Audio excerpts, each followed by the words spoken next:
अंबरनाथ नगरपालिकेच्या नव्या कोऱ्या इमारतीच्या पहिल्या मजल्यावरच्या एका दालनात अचानक पाणी साचल्याने पालिकेत एकच खळबळ उडाली. पालिकेच्या या दालनात पाणी साचल्याने पूर्ण दिवस विद्युत पुरवठा खंडित झाला होता.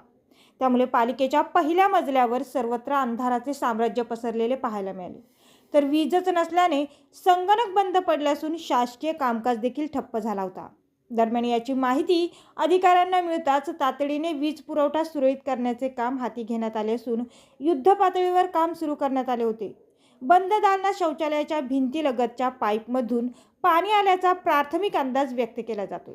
तसेच हे पाणी शौचालयाच्या भिंतीतून दालनातील फरशीवर पसरल्याने फरशीवर वायरिंगसाठी केलेल्या खड्ड्यात पाणी मोठ्या प्रमाणात साचले होते.